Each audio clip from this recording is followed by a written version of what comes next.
Ladies and gentlemen, welcome to the main event.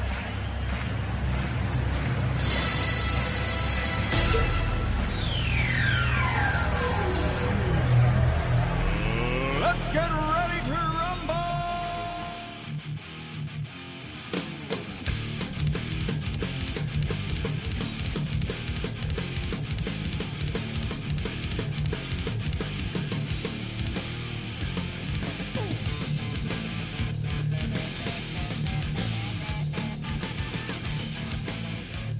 And that's right, everybody. Welcome back once again to another edition of the Best Seat in the House podcast.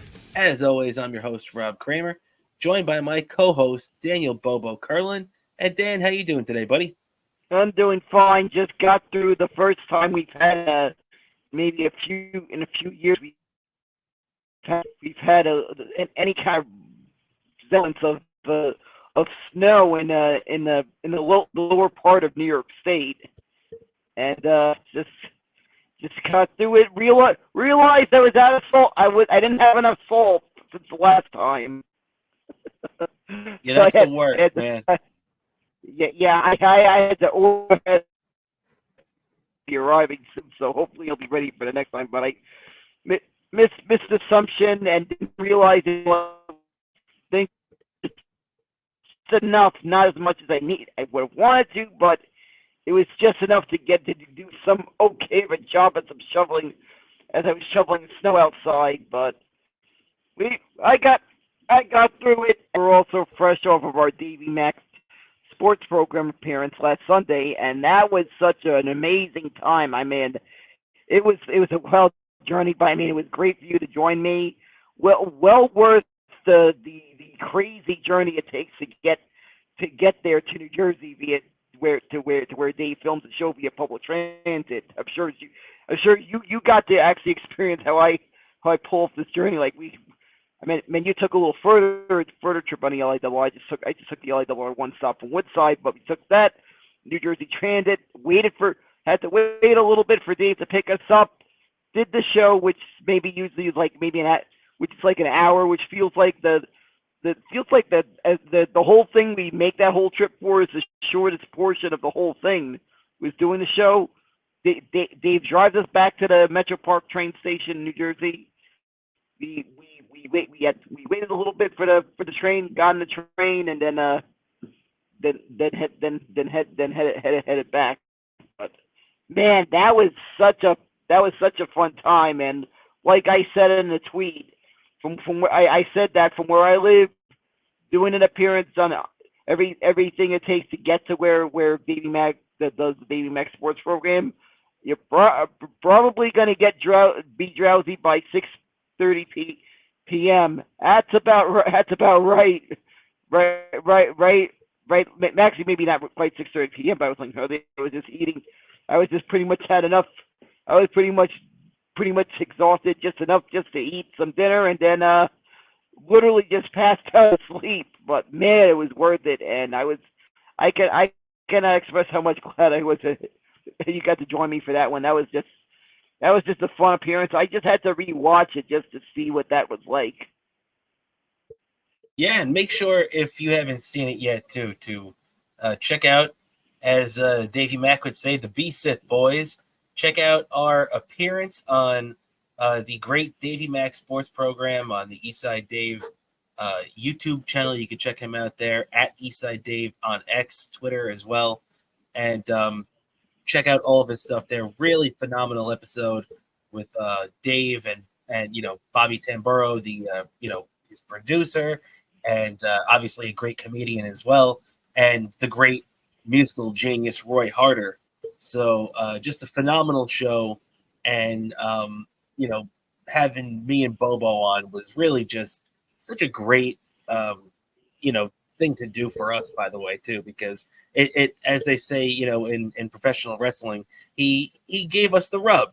He just the fact of us being associated with Dave kind of brings our brand up a little bit. So very cool of him to extend that olive branch to us. And he's been a guest on our show too, so really can't thank Dave enough, and the boys over there at the Davey Mac Sports Program. because it was such a great show too.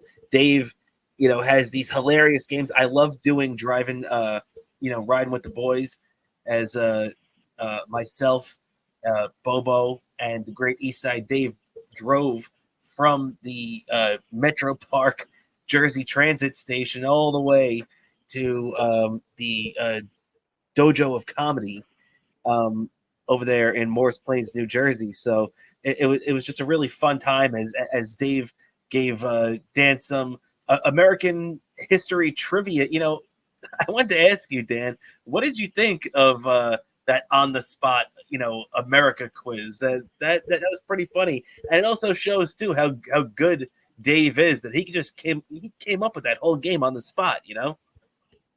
Yeah, impressed Dave was able to come up with that on the spot while he's driving. When especially at that time when we're in that car, we didn't quite know how well that was maybe a precursor to the snow we actually got, but there was like these kind of snow that we didn't quite know what to make of it. Like, oh boy, this is gonna be an adventure trying to get home. Like, this is snow, but somehow he all that, and he still pulled it off on that whole drive from the Morris Plains station to where I meant from a Metro Park to the Dojo of Comedy, which is located in Morris Plains. That was the distance of the drive. But yeah, that was just an impressive seeing how they came up with that on that spot.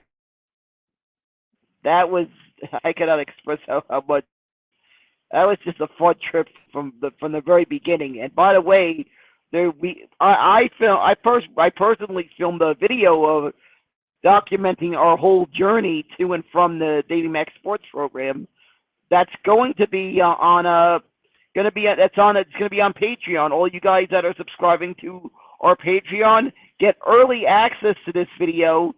That's going to be released that'll be released on YouTube 1 week later. 1 week from today, it'll be on YouTube. You Patreon guys, you get early access. So I can't think of more of a better reason to subscribe. You get early access to that. You got some other Patreon exclusive stuff we've got planned. You even got our analysts of the NFL playoffs going on. What more can you want? It's a great little gift. And if you have that love in your life that loves the best seat in the house, get him or her Patreon subscription to our Patreon. It's a great gift for that love in your life upcoming on Valentine's Day. That is a great pitch, Dan. I couldn't have said it any better myself. Definitely, it's $5 to get in. We got a lot of fun content on there. So, if you like the show, give us a little support. We appreciate it. If not, hey, we got this free show every Thursday, and all you have to do is hit the subscribe button on YouTube, and that's free. And you know what? We talk a lot of sports, and that's what we're going to do right now. We had a great time doing it with Davey Mac, talking sports with him this weekend. Now we're going to jump into our normal shtick now, Dan. Let's talk about right off the bat. We usually don't lead off with these guys, but you know what? I figured that it was at least a very noteworthy signing and worthy of discussion for us as well, that we also talked about with Dave on the car ride, but not on camera. The Yankees, the Bronx Bombers, have made a signing over the last couple of days as they signed right-hand pitcher Marcus Stroman, he was an all-star last year, to a 2-year, $37 million contract. Kind of low risk, high reward for them, as Stroman has pitched at an all-star level in the past. But, what are your thoughts, Dan? Are you, obviously Stroman's a former Met. Do you look at him as like one of those guys that got away from us? Or is it more like good riddance? The Yankees can deal with this guy now. Well, I don't really feel like it's like one that just got away from us. I feel like it was one of those that just really I feel like a lot of Met fans, you kind of question if he even wanted to even pitch here during that Mm-hmm. time he was with Mets. It just the way he just during for those who don't remember during that 2020 season, that was the weirdest season for so many reasons. Mainly, primary was no fans in the stands. That one felt weird. Let alone one didn't attend a single Met game in the entire year, just because they couldn't. No one could attend a game that year. So that felt unusual. Plus, of course, the length of the season. But one of the things was players were able to opt out, and it also counted. It also actually did, and it still counted as a year of their contract if they opted out. So it wasn't like their contract was a whole, like, didn't count as a year toward their contract. It counted, and some players opted out, and one of those that a lot of us Met fans felt that hurt our chances that year was when we were kind of needing some pitching. Stroman bailed out on the season, decided to opt out. Just maybe a couple of days. He was like rehabbing like a minor injury, but he looked like he was ready to go. And then all of a sudden, out of the blue, I see a thing on the SNY Twitter feed. He's opting out. It kind of rubbed the Met fans the wrong way, and Stroman was very he seemed to not really be kind of interacting with the fans well. Like I remember a lot of Met fans about how they were blocked by Stroman, apparently. Yeah, Marcus Stroman, as we've seen, he's not a fan-friendly guy. In my opinion, I don't think Marcus Stroman is a good guy. And I think Marcus Stroman is the type of guy that, can go into a clubhouse and can start to divide it against itself. Because I'm sure in a one-on-one context, when you're talking to Marcus Stroman, he could be a likable guy, but he's also one of those guys that also has to inject his worthless opinion into everything. And, he's just one of these guys that, I don't know. I'm glad he's not a Met anymore. Let's put it that way. And I think he's only going to be a headache for the Yankees. And I think that I made this comparison to Dave actually too. He reminds me of like Sonny Gray. Like I think that's the type of guy the Yankees are going to be getting. And I mean, and let's not forget, when the Mets traded for Marcus Stroman 5-6 years ago, he was 27, 28 years old, still in the prime of his career. The Yankees are getting him now at like 32, 33 years old. And granted, he's coming off an all-star season. His ERA was under 3 by the all-star break last year among the leaders. He ended with a 3.95 ERA last year. He got lit up in the second half. So it's going to be interesting to see which version of Marcus Stroman the Yankees get, right? Yeah, exactly.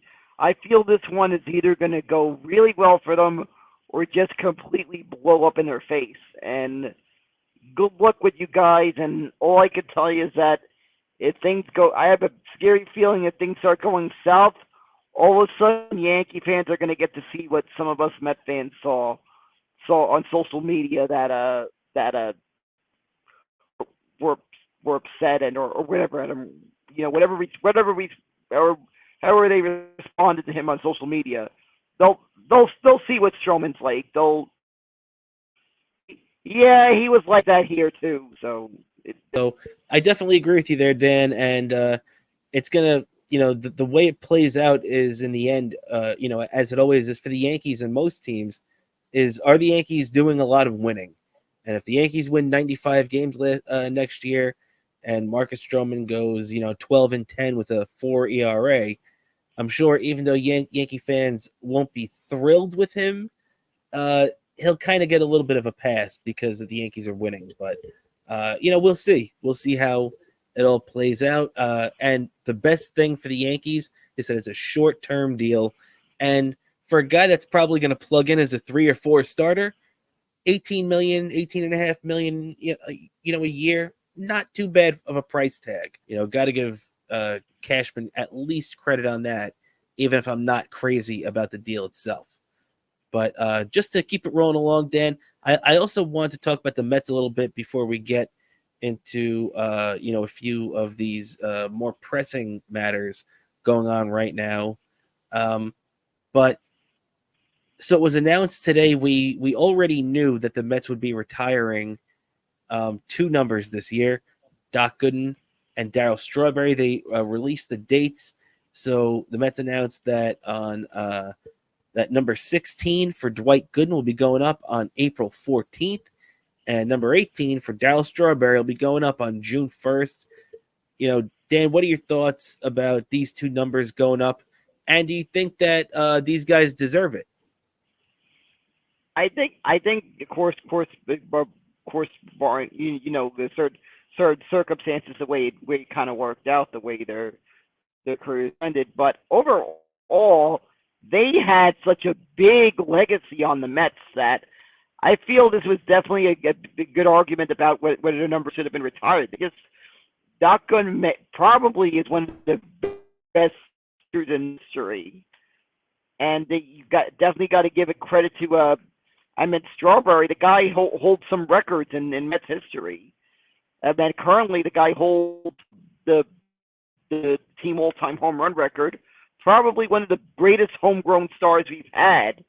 These guys represented such a big legacy and probably very key members of that championship team. And even the second time during that kind of stretch of years that they made the playoffs in '88, probably could have won that if not for some certain decisions late in one of the games of that NLCS. Of course, we know that, and of course, we're also a reason why we don't mention the name Mike Scioscia in our house. Yeah. I was actually at that game of the NLCS. My mother took me to that game. Man, that's a hell of a game to go to. Yeah, she took me to that, just like a couple of years earlier from that, she had took a then 4 years old me to Game 6 of the World Series. I feel like pretty much since I've been born, I feel like I've been to every Mets playoff appearance. I feel like I've been there since I've been born, and that continued a couple of. Fortunately, that time in '88 was up until when I was about 17.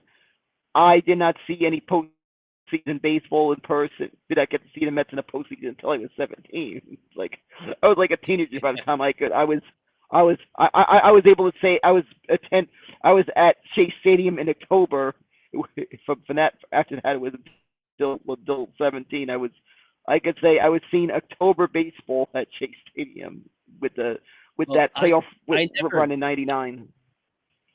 I actually never got to go to a Mets playoff game. I still haven't been to one yet.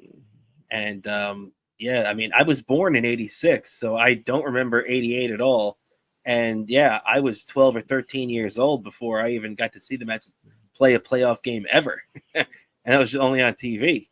So yeah, the Mets got to give us a run. And you know what? I don't like what I'm hearing, too, speaking of that right now. And let's talk a little bit real quick. President of Baseball Operations, David Stearns for the Mets. And he actually came out today in an interview and said that he expects the Mets to make the playoffs next year, which if you look at this current pitching staff and everything else around it, this is not an offense that's a playoff-ready offense. This is not a pitching staff that's even close to a pitching-ready pitching staff. So he actually said, my job is to win baseball games, not the offseason. Well, you know what, David? Right now you're not doing much of either, are you? Yeah, exactly. I just feel like this just doesn't make sense what David Stearns is saying, all right? Yes, the guy's trying to get his team to win baseball games, but you do have to make the right moves during the offseason. Yeah, you're right, man. And and as much as I understand what they're trying to do, they're trying to take it easy this year, reduce the cap number they have, and get close to it next year. And then what they're selling us is that they're going to go crazy next year. I don't even buy that at this point right now. I'm so hesitant to believe anything these guys who run the organization are saying. But I also think that this story that came out, Dan, did you see this?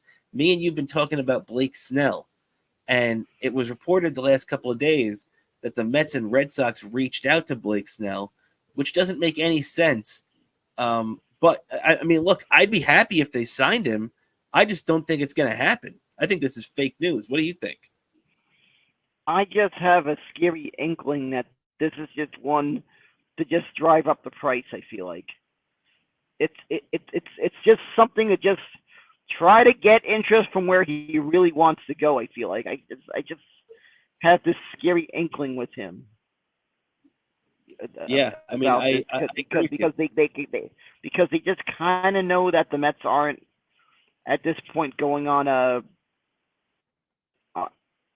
like this. So they've kind of seen where the Mets are going on this. The moment they failed on the Yamamoto thing, which I guess maybe you could say they sort of failed, they sort of didn't, because the Mets did put all their resources into everything they possibly could to get Yamamoto, and in the end, he chose the West Coast, which I will always. Was that a sneeze? I will just always remind. No. It just makes me cringe that he chose that Yamamoto chose the Dodgers over us. Okay. That one just that one just still stings me. Unless I know. Hopefully maybe down the line maybe this year or next year we end up having a better season. But just right now, that one still hurts seeing that, how we lost out on that one. I cannot express that how annoyed I am seeing that.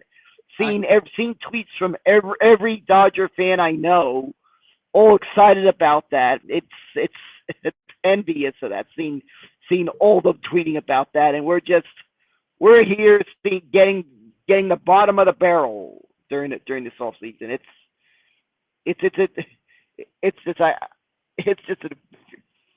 burning as a Met fan this off season, and I swear that.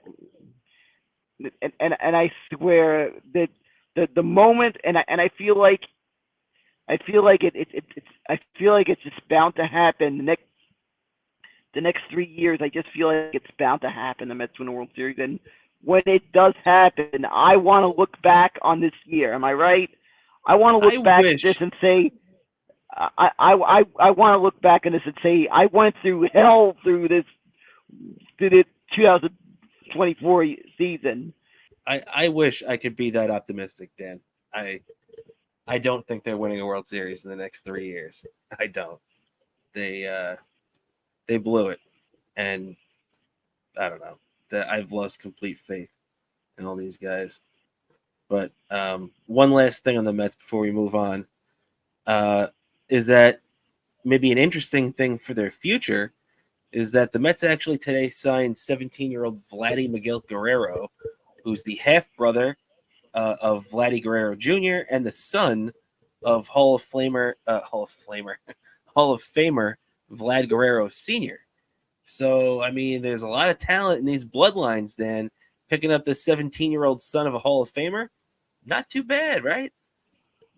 Yeah, not too bad of a signing. I guess a minor league prospect down the line, but at the same time, you got to look at it what it is. This one's down the line, so this one I feel like it's very too early to even know what we're gonna get, where we're gonna get. Like I gotta have seen this guy play in the minors. Like, I actually seen him in action. Probably see him in the minors. I'll probably see him at some Brooklyn Cyclones games when he's on his way as he's moving up the ranks, hopefully. So I got to really see this guy face like professional pitching to be able to say like what kind of player this guy's gonna be. Like you have to really see him play minor league ball to really really get a good eye, because it's one thing to be excited about a prospect you see in the minor leagues, but a guy who hasn't played a single game in the minors yet. This one's kind of like it's kind of like widens your eyes and like excitement, but you know that this one you haven't we don't really know yet. No, we don't know yet, but it's hey, if you're gonna buy stock in somebody, I'll buy stock in that family. As long as he plays a lot more like Vladimir Guerrero and not Wilton Guerrero, I think the Mets will be very happy with that. But yeah, I mean, hey, it's just something to keep in mind. He's 17 years old right now, and don't forget, his dad and half brother were both pretty big prospects by the time they were like 20 years old. So I mean, if he follows in their footsteps at all, we should know within the next couple of years.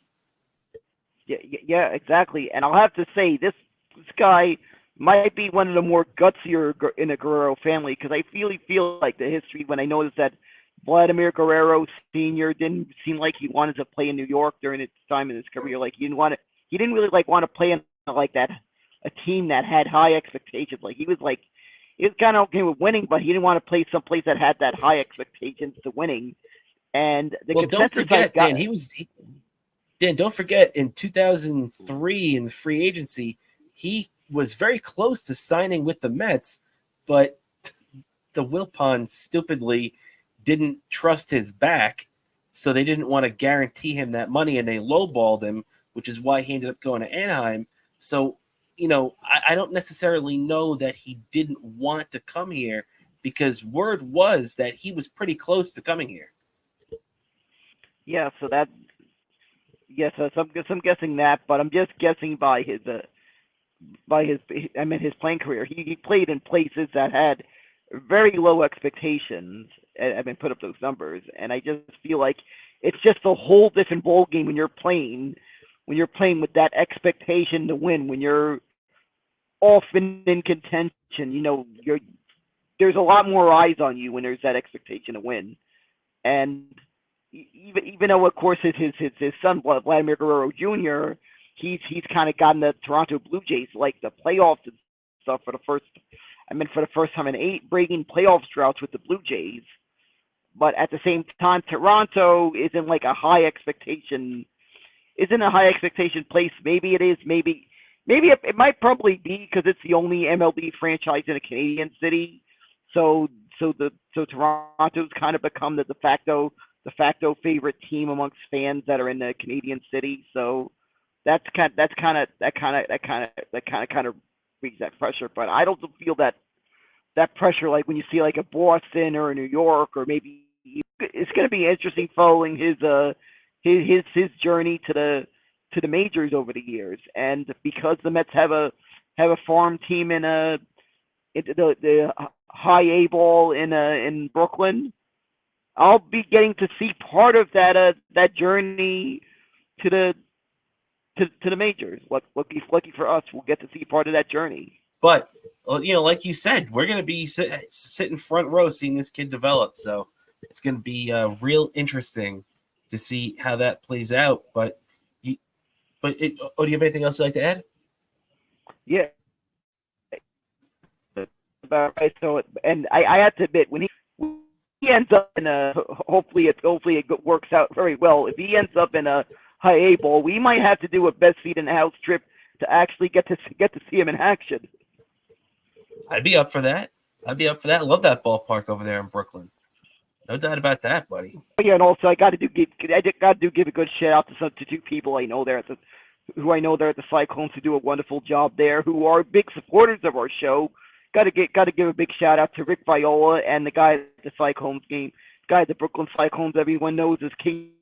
Got to give a shout out to those guys. They're big supporters of our show. So I see them every time I go to a game there. So got to give a big shout out to those 2 guys. Thank you for the support, guys. Absolutely. Shout out to both of them. No doubt about that, Dan. And, in what we were just talking about, you had mentioned teams in contention and, playing in big games and everything like that. Well, right now a team in contention is our New York Knicks. And unfortunately for us, they had been playing great ever since the OG Anunoby trade, but unfortunately, the last couple of games, Jalen Brunson has been banged up. Josh Hart is also questionable for tonight. As we're recording this, they'll be starting in about a half hour. The Knicks and the Rockets. Dan, what do you think about the Knicks' chances with the banged up Jalen Brunson? I mean, he's supposedly not going to be in there tonight, and that could be his third straight game missed, and that's the last thing the Knicks need, especially coming off that ugly 98-94 loss to the Magic on Monday. Oh, I feel like I have confidence this team could power through. I just feel like a coach got us in the right direction, and hopefully can get this mentality of being able to power through even with those injuries. But I could tell you right now, this as a Knicks fan, I mean, this is the kind of thing for Knicks fans that'll drive the wives and girlfriends of Knicks fans crazy. When having to see how upset we are when we got kind of like Brunson injured. Exactly, man. He's been the linchpin to all their success really for the last 2 years. Although it's been interesting to see, Randall kind of take a step forward after the subtractions to their lineup of R.J. Barrett and Emmanuel Quickley. Anunoby has stepped in and has done a great job in the role they've asked him to play since coming over. But, I feel like in a lot of ways, Julius Randle has stepped up until the last game or two where, I think he only had 15 points and a very poor shooting night, the Magic on Monday. And then also, that he's going to have a lot on his shoulders tonight if both Hart and Brunson are out again. And that's the last thing the Knicks need. And, the Rockets aren't a pushover team either. They're about 500. And even though they're coming in here to the Garden, on the road, on an East Coast road trip for them, the Knicks can't take them lightly because they need to rack up every win they can at this point. Yeah, exactly. They need to step it up and not let these trap games distract them. Yeah, exactly, buddy. Exactly. So, Knicks Rockets tonight, 7:30, big game. Knicks looking to, rack up another one, like we said, keep it going. And Tom Thibodeau, I'm sure, will have them up to the task, just like Peter Laviolette will have the Rangers up to the task, as he's been named an all-star for the fourth time in his career. Igor Shesterkin also heading to the NHL All-Star game. Those are the only two Rangers so far.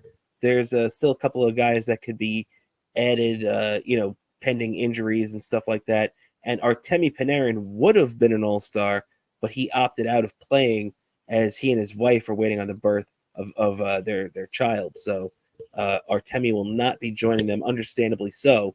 Dan, what are your thoughts on this right now before we jump into how the Rangers have played lately?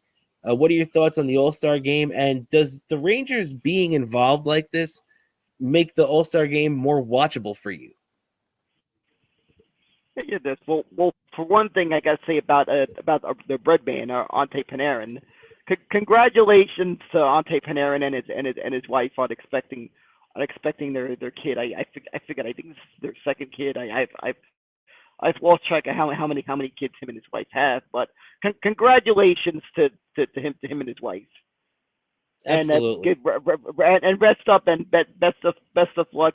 Rest up for what's going to be a real big stretch run, and we look forward to getting to see you and your teammates. Hopefully emerge victorious in that Stadium Series game, that game we're attending on the 28th. So hope we look forward to that.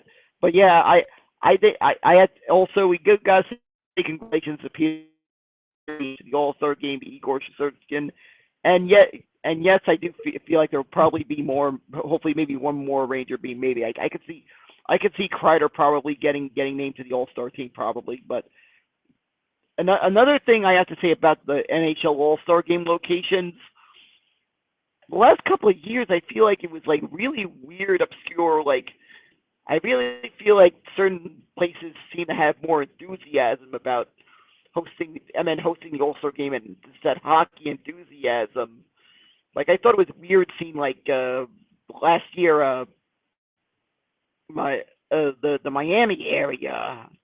I just feel like it's like mostly a lot of New York fans. Like I just feel like it's like things like there was like I know some people that attended said there was a lot of Rangers fans, and at the time Vegas, I didn't know like what kind of history or whatever they had with hockey, even though apparently they've taken to the Golden Knights well. But this is finally what I feel like they've hosted the All-Star game, and I include New York in this like categories as an actual city through this about hockey. They finally are having the All-Star game in a real hockey city, and I mean, it doesn't get more of a hockey city than Toronto, the very city where the Hall of Fame is, which I've always thought was I've never gotten to do this, but I always thought that's a neat experience that you could attend. You could go to Toronto, visit the Hockey Hall of Fame in the daytime, and attend a game at night. And one of these years, I actually want to do that one of these days when the Rangers are on the road in Toronto.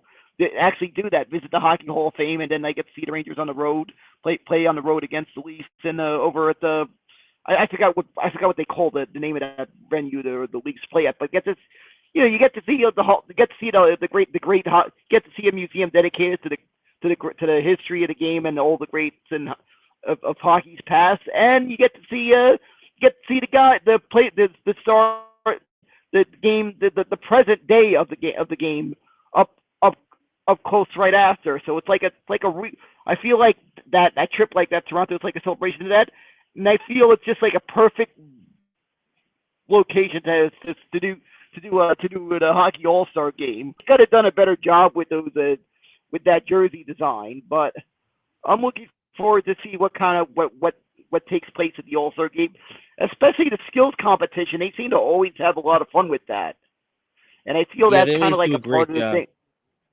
Yeah, because I feel that's also a part of the thing about the All-Star game. It's sometimes the players, it's kind of like a loose atmosphere because it's not like really anything in the lines. It's about like being able to just celebrate that you were recognized as some of the best players during this season, and and it's like celebrating the sport, and it's like they have fun with it. It's for the fans, and I love like when the players embrace that. I do got to say a little fact about the NHL All-Star Game. I personally attended the 1994 All-Star Game in Madison Square Garden in New York back then, which I feel like was a precursor to the Rangers winning the Cup. That was a precursor to a great goaltending, to the great goaltending that helped us in some clutch spots that year to eventually winning the Cup. So. And you know what? Also, we're gonna enjoy, Dan, is the Rangers getting off this old skid they've been on lately, as they end their season-high 4-game losing streak. Luckily, the Rangers ended up getting back off that with a 5-2 victory on Tuesday night over the Kraken. Blake Wheeler with 2 goals. It's nice to see an easy win.